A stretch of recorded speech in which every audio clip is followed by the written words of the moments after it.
신율의 뉴스 정면 승부 2부 시작합니다. 제가 항상 드리는 말씀이지만 진짜 여기 천막 같잖아요. 여기에서 이제 우리 정치 얘기하는 천막회인데 말이에요. 오늘도 여러분을 위해서 두 분 약간 덥지만 이렇게 달려와 주셨습니다. 한 분씩 소개해드리겠습니다. 먼저 국민의힘 정광재 대변인이십니다. 안녕하십니까? 네, 안녕하세요. 정광재입니다. 예, 그리고 더불어민주당 조기현 법률위 부위원장이십니다. 어서 오십시오. 네, 안녕하세요. 두 분 지역번호 02로 걸려오는 전화 받으세요?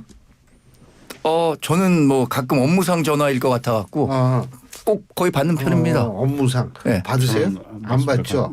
이런 식으로 되시면 안 됩니다, 여러분. 받으셔야 됩니다. 언제부터? 지난 화요일부터. 정치율 조사. 자, 조사군요. 여러분이 지금 어디 나와 계시죠? 신유리의 뉴스 정면 승부. 예. 그런데 정확하게 말씀해 주셨는데 YTN을 꼭 기억해 주시고요. 네. 신율 기억해 주시고 뉴스 정면은 반드시 세 단어는 꼭 기억해 주셔야 돼요. 근데 승부만 기억하시면 안 됩니다. 제가 거듭 말씀드리지만 왜냐하면 다른 또 알겠습니다. 방송에서 승부가 들어가는 프로그램이 있으니까 요거 저희가 여러분한테 투표를 부탁드립니다. 뭐 굉장히 그 정치적 고관여자들인데 이런 그 조사는 굉장히 그 어느 정도 숙련돼 있죠. 그렇죠. 그럼요. 걱정하지 마십시오. 뭐 두 분이야. 근데 두 분이 또 딴 프로도 나가시잖아요. 또 거기 나가서 그 얘기하고 여기서 이 얘기하고 이게 신뢰가 있어야 되는데 말이에요. 그 천막의 깃발이라고 하셨잖아요. 네, 근데 네. 저희 넥타이만 보면 항상 저희가 이제 색깔이 나타나는 것 같아요. 우리 파란 깃발, 빨간 깃발. 넥타이 제가 검은색. 네. 여러분 또 이 커피 쿠폰 보내드리는 행사가 있으니까요. 우물정공구사호 샵0945로 문자 주시면 저희가 이 청취율 조사 기간에 커피 쿠폰 선물해 드리고 있습니다. 짧은 문자 50원, 긴 문자 100원의 유료 문자임을 말씀을 드립니다. 야, 요새 뭐 이 선거 끝나도 엄청 바쁘시겠어요, 두 분 다. 그죠? 네. 이거 박영선 총리설, 양정철 비서실장설 이게 지금 근데 검토를 했는데 아직 결정된 게 아니라는 건지 아니면은 검토한 바가 없다는 건지 이것도 헷갈려요. 어떻게 보십니까? 저는 제가 언론 생활 오래 했잖아요. 예. 제일 많이 나오는 단독 기사가 이 인사와 관련한 단독 기사입니다. 예. 뭐 누구누구 내정 뭐 이렇게 돼 있잖아요. 근데 결과적으로는 오보가 제일 많은 기사도 이 인사 관련한 단독 기사입니다. 근데 근데 언론 생활 오래 하셨으니까. 네. 근데 뭐 기자분들이 심심한데 소설 한번 써볼까 이런 건 아니잖아요. 근거가 있으니까 단독으로 보도할 거 아닙니까? 이번에도 분명히 근거가 있을 거예요. 뭐 핵심 관계자 발의 워딩이 나왔고 그거를 해서 기사를 썼기 때문에 이게 오보는 아니지만 그렇죠. 그런데 이게 현실화되지 않으면 결과적으로는 오보가 될 수 있는 거잖아요. 그래서 저는 절반 정도는 오보가 될 가능성이 그러니까 이것이 처음에 알려진 이후에 여론의 동향을 좀 살폈을 거란 말이에요. 분명히. 그런데 두 사람이 너무 파격적이니까 이 두 사람 다 우리가 포용할 수 있는 수준의 이 상대 진영에 있는 사람인가라는 그 반성의 목소리가 보수 내에서 또 나오니까 윤석열 대통령으로서는 이번 인사와 관련해 갖고 야당과 대화하겠다는 메시지도 줘야겠지만 그렇다고 또 우리 층을 완전히 돌아서게 하는 그런 인사가 되면 안 되겠다는 판단도 할 것이기 때문에 절충점을 찾을 거라고 생각합니다. 결국에는. 근데 제가 궁금한 게 검토된 바가 없답니까? 아니면 검토는 했는데 아직 결정된 바가 없다랄까요? 대통령실의 공식 입장이 검토된 바 없다인데 이게 기사의 흐름이나 뉴스의 행간을 보면 검토된 건 맞는 거죠. 어떻게 보세요? 검토됐으니까 갑자기 새벽에 두 개 방송사가 단독 유력이라는 내용으로 해서 나왔겠죠. 다 이거 취재하면 뭐 아무리 뭐 핵심 관계자의 얘기를 듣더라도 다 크로스 체킹 해가지고 보도한 거 아니겠습니까? 그러면 여러 이 통로를 통해서 확인한 바로 실제 검토가 됐으니까 보도가 됐겠죠. 그때 이걸 보면서 나는 근데 이게 지금 공식 비서실장 공보 홍보 라인 이 공식적으로 인사를 준비하고 확인하고 하는 공식 라인에서는 몰랐다는 거 아닙니까 지금? 그러면 이게 청와대 지금 대통령의 핵심 측근 참모그룹 이 시스템 자체가 원래도 뭐 보좌가 제대로 안 되고 있다는 문제 제기는 계속 있었습니다만 최근에 총선 이후엔 이 공식 라인에서도 모르는 다른 누군가에 의해서 인사 문제가 지금 거론되고 있다는 비판도 나올 수밖에 없는 상황이 된 것 같습니다. 그리고 이분들이 그냥 처음에는 정말 떠보기 한 거 아닌가라고 생각을 했었는데 실제 지금 유력 박영선 전 의원 같은 경우에 아직 적극적으로 부인하지 않고 있고 묘한 뉘앙스의 말을 하고 있습니다. 그러면 꽤 적극적으로 검토하고 있고 본인에게도 어떤 직간접적 제안도 있었던 거로 보이는데 공식 라인에서 몰랐다. 이거 심각한 문제 아닌가요? 근데 뭐 약간의 혼선은 있었지만 이 공식적 뭐 인사나 보좌 시스템에 문제가 있다고 보지는 않고요. 그러나 이 뉴스가 나온 거를 살펴봤을 때 분명히 이런 발언이 나왔을 때 책임을 질 수 있는 정도의 위치에 있는 사람이니까 이런 얘기를 한 거지. 그게 이게 어떻게 이런 기사가 났느냐라는 책임 추궁에 있었을 때 제가 단독으로 이렇게 했습니다라는 경우는 거의 없거든요. 그렇게 본다면 이것은 뭐 대통령의 의중이 상당히 반영된 인사와 관련해서 진척된 것을 보도했다라고 볼 수 있는 것 같고 뭐 공식 보도 그 공식 라인이라는 거는 뭐 이제 비서실장이 인사와 총괄을 한다는 건데 지금 현실에서는 지금 뭐 그 비서실장이 사의를 표했고 또 급박하게 돌아오는 과정에서 대통령의 메시지가 직접적으로 좀 전달됐던 건 아닌가 뭐 그렇게 추측을 해볼 뿐이죠 저는. 예 말씀하세요.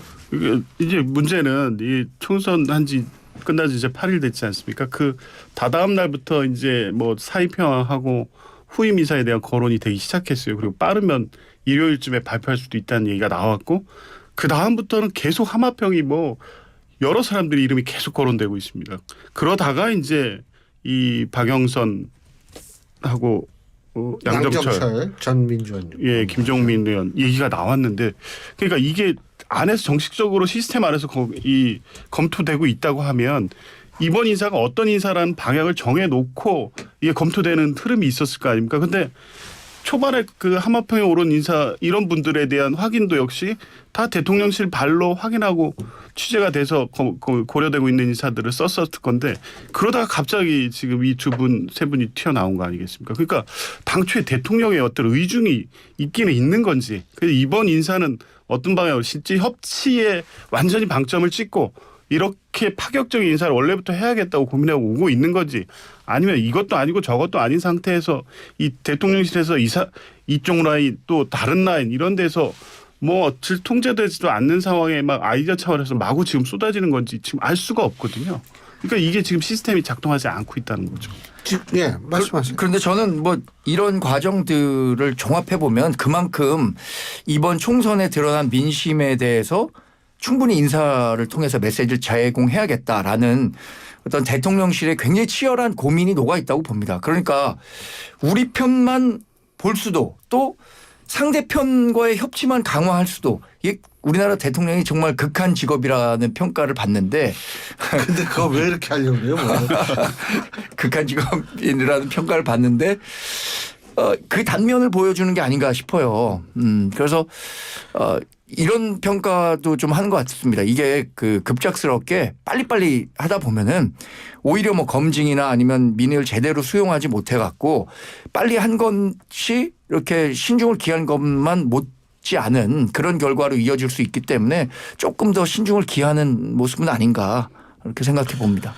근데 뭐 홍준표 시장 오늘 뭐 대통령하고 모처에서 만나가지고 뭐 또 그 누구죠? 김한길 국민통합위원장하고 장제원 의원을 추천을 했다. 뭐 이런 얘기도 있는데 어떻게 보세요? 홍준표 시장이 물론 당의 원로니까 얘기할 수 있겠죠. 예. 네, 본인이 또 총리직을 받으셨다는 보도도 있더라고요. 그래요? 예. 네, 맞습니다. 진짜로요? 예, 총리직을 제안했는데 잔 씨는 고사하고 이렇게 두 사람을 이제 추모했다. 어이구 아름다운 모습이에요. 이런 근데 뭐 어쨌든 지금 말씀하신 대로 원로니까 만날 수 있고 지금 비상 상황이니까 이제 조언을 들을 수 있는데 왜 홍준표 전 시장이냐 맨 처음 만난 분이 이게 좀 흥미로운 포인트인데요. 예. 한동훈 위원장 두 분의 마음 속에서 지워버리고 싶은 한동훈 위원장을 견제하기 위한. 그래서 지금 이후에 이제 전당대회까지 가는 시간이 남아 있긴 하지만 당내 역학 구도가 요동치는 상황일 겁니다. 아마 전당대회를 앞두고. 근데 당에서 총선 패배의 책임 관련해서 한동훈 위원장이 잘 거론이 안 되고 있어요. 그리고 또 한편에서 보면 국회엔 지금 화환 행렬이 또 벌어지고 있죠.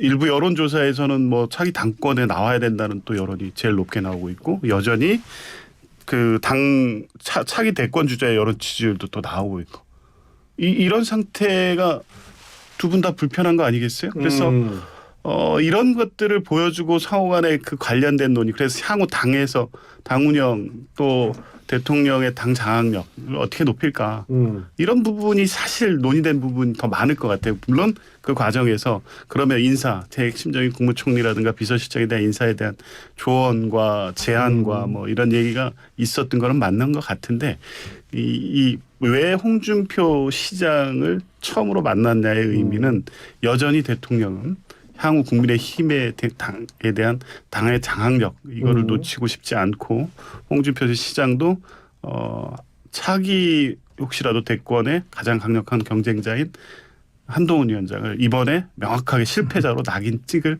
필요성 이런 두 분의 어떤 이해관계가 일치된 부분이 있었기 때문에 만난 게 아니죠. 동의하세요? 그 홍준표 시장이 한동훈 그 위원장 견제하고 뭐 이러는 거예요? 충분히 야권에서 그런 분석을 내놓을 수 있다고 생각합니다. 그런데 여권은 그럼 어떤 네, 분석을 내놓습니까? 그 홍준표 대구시장을 처음 만난 건 저는 이런 의미가 있다고 봐요.